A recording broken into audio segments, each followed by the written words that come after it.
The Boy Who Harnessed the Wind by William Kamkwamba and Brian Miller. In a small village in Malawi, where people had no money for lights, nightfall came quickly and hurried poor farmers to bed. But for William, the darkness was best for dreaming. He dreamed of building things and taking them apart, like the trucks with bottle cap wheels packed under his bed and pieces of radios that he'd crack open and wonder, if I can hear the music, then where is the band? His grandpa's tales of magic also whispered in the pitch black of his room, which planes passed through the window while ghost dancers twirled around the room, as if 100 men were in their bodies. Down in the fields, William scanned the maze rows for magical beings, then wondered as a truck rumbled past. How does its engine make it go? Pay attention where you throw that hoe, his father shouted. You'll cut off your foot. For all its power over dancers and flying things, magic could not bring the rain.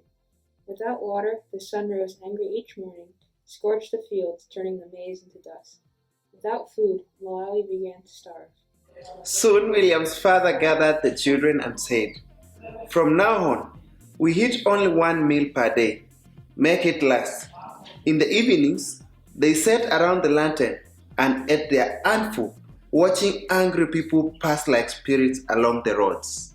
Money also disappeared with the rain. Papani, his father, said, "I am sorry, you will have to drop out of school."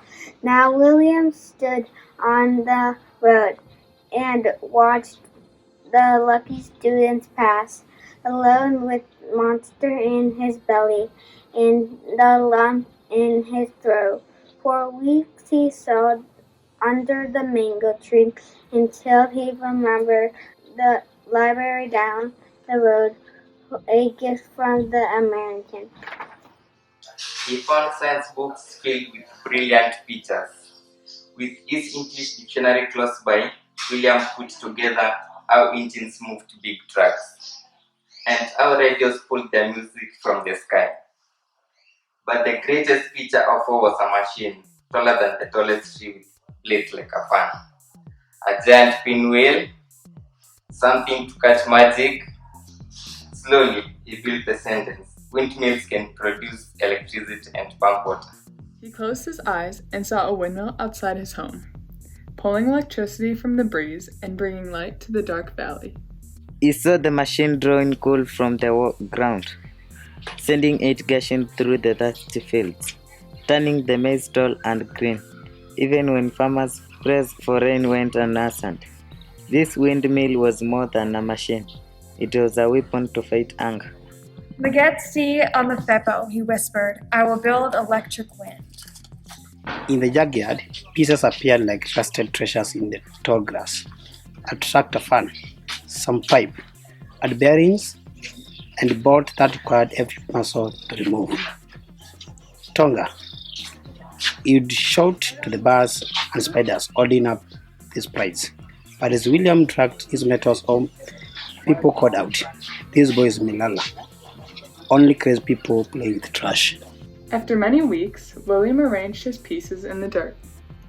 A broken bicycle, rusted bottle caps, and plastic pipe. Even a small generator that powered a headlight on a bike. For 3 days, he bolted, banked, and tinkered, while chickens quacked and dogs barked. The neighbors shook their heads, saying, "What's Misala doing now?"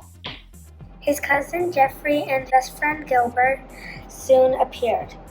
"Muli Bwanji," they greeted. "Can we help with the electric wind?" "Grab your pangas and follow me," he said, and took them into the forest. Together they swung the sharp blades through the trunks of the blue gum trees, then hammered them together to make the tower. Standing atop, William shouted, "Bring it up!"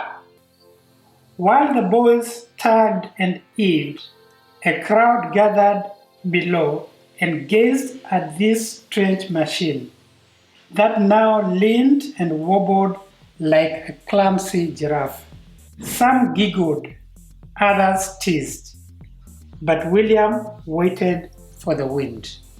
Like always it came, first a breeze, then a gusting gale, the tower swayed and the blade spun round. With sore hands, once lured by hunger and darkness, William connected wires to a small bulb, which flickered at first, then surged as bright as the sun.